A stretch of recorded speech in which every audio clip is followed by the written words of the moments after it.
Fireside Chat with Fat Joe.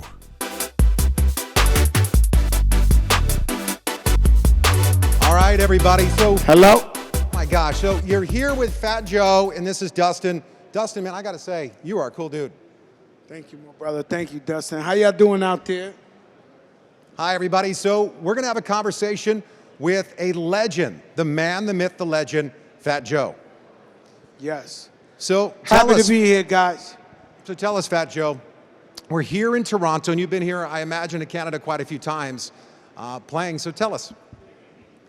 Oh, I love Toronto. Toronto, Canada. Have family here. Family came and picked us up. Yeah, AJ, what's up? You made it, huh? And so we got family here, and so they greeted me at the airport. And they said, get in the car, let's go to Tim Hortons, eh? And I went to Tim Hortons and ate some little bites. Yeah. I like it. You know, what's interesting, Joe, about you is that you have your hands in all sorts of businesses, and that there are artists that like to stay here, but you seem to always want more. And tell us, like, what drives you? Wow. You know, I grew up very poor and wanting more. So when I grew up, there was no social media, there was no real motivation where I grew up at. But I always knew in my heart that there was more out there for me. So take a quote from 50 Cent, I was gonna get rich or die trying. And it's still my motto today. People who are successful share the same DNA.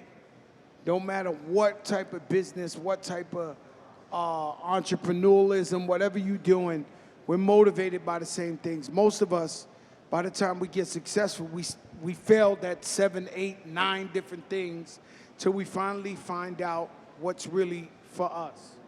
You know, so then how do you define success?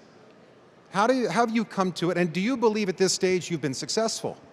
Yes, but different people define success in different ways. So me, I define success in happiness, health, family, and of course, wealth.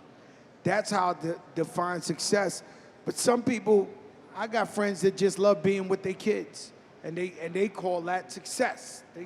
That's success for them, that they could be there every minute of the day with their kids. All right, so let's say I'm an up-and-comer, I'm an entrepreneur, or maybe I'm looking to rebrand or change, and I'm going into an industry, into a business. How many hours does it take? What do I have to commit to succeed? You know me, microphone guy, could you put my mic up a little, because I gotta hear myself. Thank you, brother. I like to focus, see, I multitask, and I diversify the businesses. But I'm like a pit bull. I attack one thing, like real hard, and I learn everything about it. I eat, sleep, drink it, until I'm very, very successful at it. So a lot of nights I can't sleep when I got my eyes on something. You just can't sleep. My wife is like, man, get some sleep. And I'm just like thinking of every scenario you could think of and how I gotta go, and the next day I'm ready for war. You know, last night I was watching TV late, and A&E, oddly enough, was doing a special on you. And they were saying that, well, you weren't as successful as you are right now, that you had gone through these different stages in life of failures, and yet you came back even stronger for it. So tell us about the journey. Well, there's no failures in life. Everything's a lesson. There's no failures in life. Everything's a lesson. And so sometimes you got to go through things to prepare you for the next win.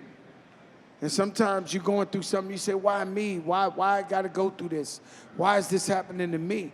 Truthfully, it's all part of your journey, and it's a lesson to prepare you for the wins in the future. All right, and I heard that you and I have something in common. We both like a certain beverage. What's your favorite soda? Well, I'm a Diet Pepsi guy. I'm a Pepsi guy. I'm a regular Pepsi guy, so for those of you that have it, I love Pepsi. I think it's just a little sweeter. You know, I know the CEO of Pepsi, and he told me as soon as you get to Canada, am I lying, Uncle Dan? He told me as soon as you get to Canada, try a Diet Pepsi in Canada. It's even better than in America. And the first thing I did was ran and got me a Diet Pepsi as soon as I landed. And you got your Diet Pepsi. Now talk about priorities. You know, many of us, we're working on something in our life, a business, or we're looking to come in or just improve ourselves. How do you prioritize things? And then all the second part is, how do you not become too impulsive? Problem with me is, unfortunately, we didn't make the rules. And if you like the finer things in life, you need money. And so we don't want to worship money like it's a religion, but we want money because we want to buy whatever we want. We want to treat our family to whatever they want.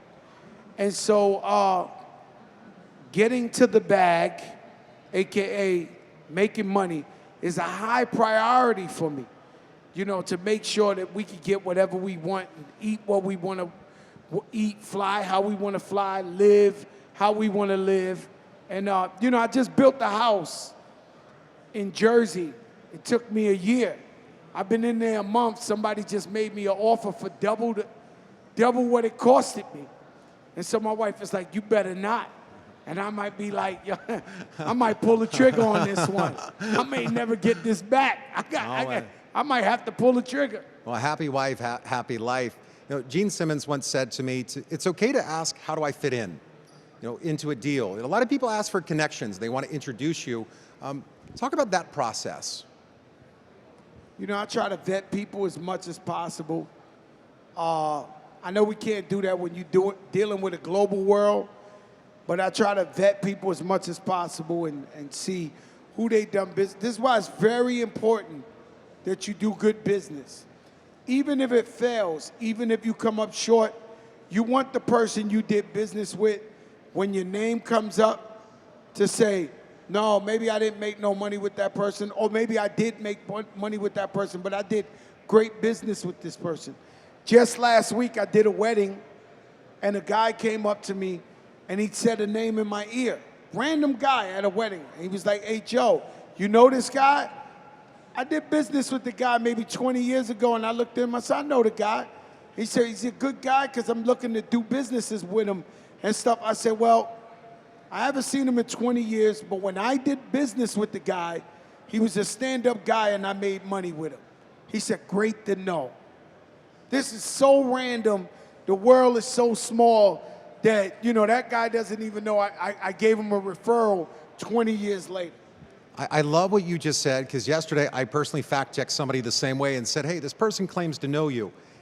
Now talk about the word I don't know. Is it okay? I mean, you've reached a pinnacle of success. You're a learner. Do you still use the words I don't know? If I don't know, I don't know. And so don't make shit up. You don't make shit up. Because you can't sell nobody. You can't sell nobody on something you don't know what you're selling. You got to be a product of the product. You can't, when you know what you're talking about, you're able to convince anybody because you know what you're talking about. If you don't know what you're talking about, I don't know. And so with me, I have chambers of representation. I have management and accountants and this and that. And sometimes I get into business deals that sound too technical for me, and I'll be like, wait a minute. Let me get Andrew Kapinski for you. It's my guy. He knows your terminology and the words you use, and I got a guy for that. Don't worry about it. And sometimes when you don't know, you don't know.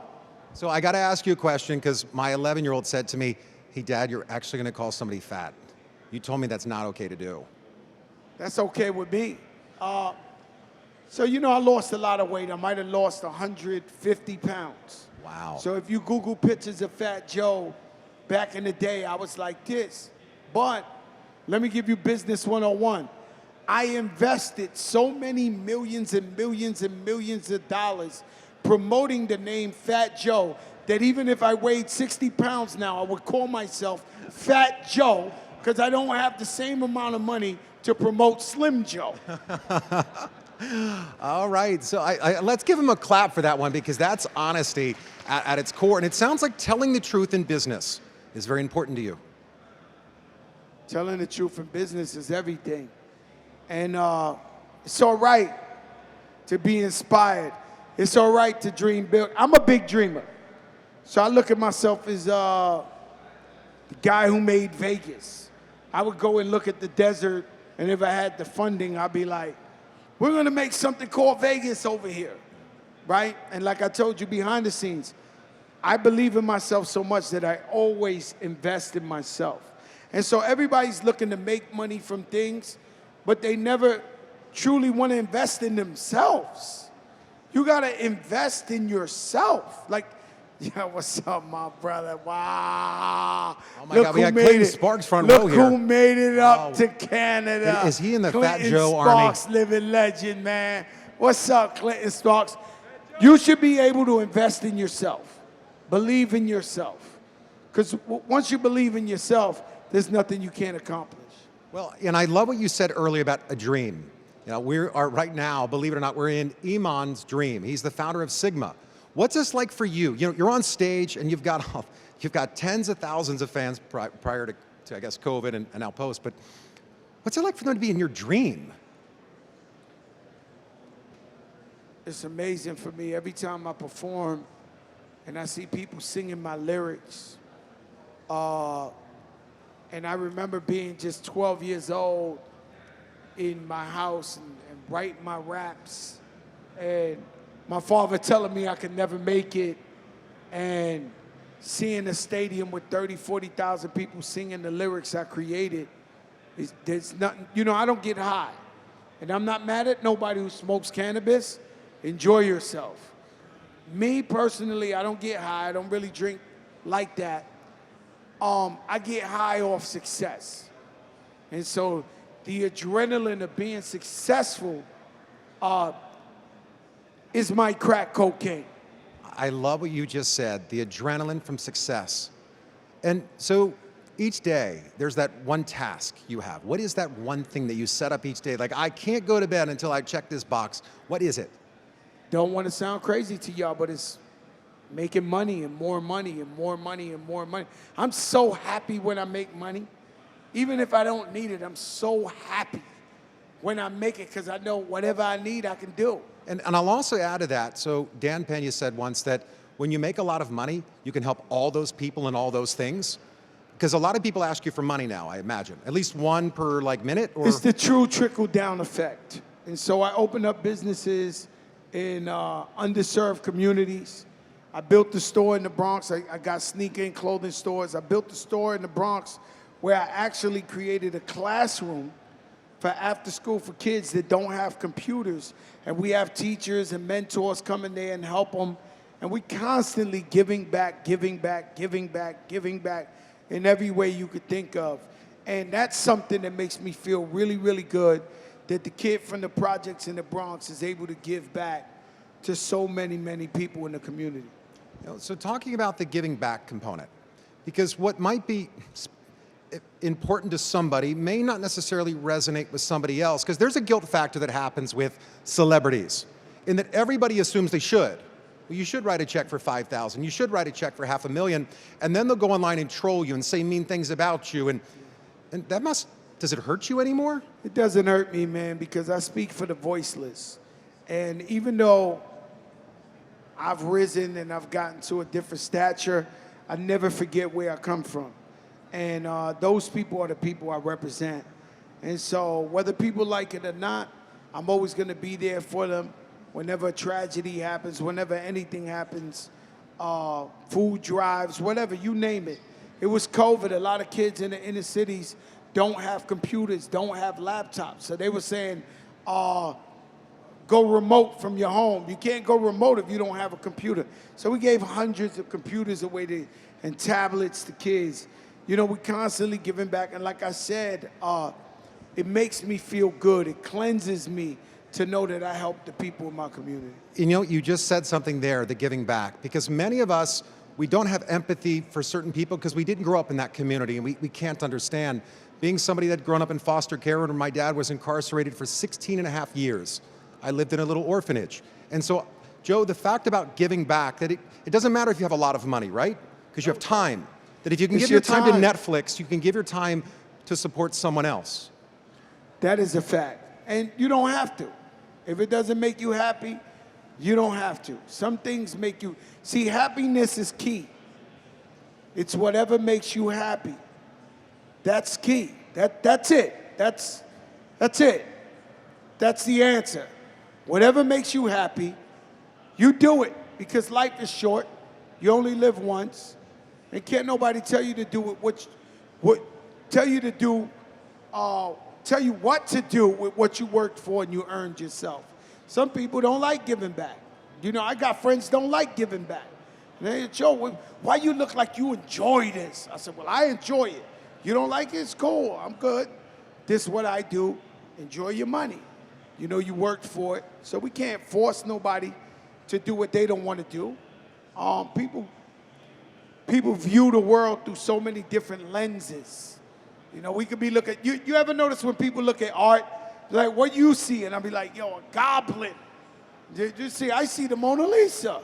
I see that, like, everybody views the world with a different lens. So we can't force people to understand how you grew up in a foster home or I grew up in the projects. All we can say is For no fault of our own, by the way. I lived in a trailer park. I didn't get to choose. It's where my family was and they had born into that sometimes trauma is generational. Sometimes, all the time. Trauma's very, you know, that's what makes for great fathers. Your father mistreated you, he abused you, he didn't have the time you told your father, hey, Dad, look, I'm jumping in the pool. And he looked the other way, he didn't see it, that moment. And so that's what makes us great fathers, because we want to make sure that we treat our children better than our parents treated us. And so sometimes trauma could be transformed in a positive way. And so something I always try to do is look at the positive. If something as small as I'm about to park, New York is tough, bro. So you're about to park your car, it's hard to find a parking, and somebody goes right in your parking and stops. And so, you know, normally you get out and you argue with that person. With me, I'd be like, you know what? Maybe they got a parking spot for me even closer to where I'm going. So I try to look at everything with a positive outlook. So you're at the stage now where you're the mentor, but who mentored you? A lot of people. My mom's never gave up. She had 3 jobs. Being real straightforward, my family grew up in I don't know if you know what this means, but illegal lottery numbers. I don't know if you know what that's, but many years ago in the hood, they had something called numbers. And my mother, my father, my grandfather, my cousins, my uncles, everybody took numbers. This was illegal. They were going to jail for this. And so everybody would bet their numbers. They win, they make $45, this, that. And one time my mother got arrested, and I remember going around the neighborhood because everybody loved her. And everybody gave me 50 cents, $1. Then I bought her some Chinese food. I walked 30 blocks to the precinct where she was locked up. And I just gave her the food and fell on my knees and said, Mommy, please. Like, please, I don't want to see you in jail no more. And she quit the numbers and went and went to college and went and got a legit job and changed her whole life. So my mom's is like my biggest inspiration. So what are you learning today, Joe? I learned that activity creates activity. This man taught me that today. And I'm always learning. I'm like a sponge. There is none of us know. See, the biggest mistake you can make in life is to think you know it all. You don't know it all. And then these guys who are really, really, really smart and kind of know it all talk themselves out of their own blessings because they're already, oh, what if this guy does this? What if she does that? Oh my God, what if, bro, take a chill pill, man. Go with the flow, learn as you go along, and eventually you'll become successful. You know, and that starts with one of my mentors, who I want to give you a book from him, Who's Eating Your Pie? And it's not about food, but it's who's taking your time, because you don't have an unlimited amount of time. Well, time is the only thing you can't get back. I remember one time I was invited to J-Lo's birthday party.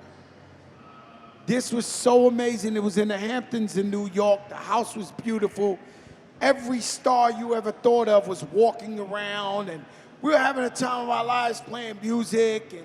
And I remember it being the next day. And I said, man, I wish it was J-Lo's birthday today.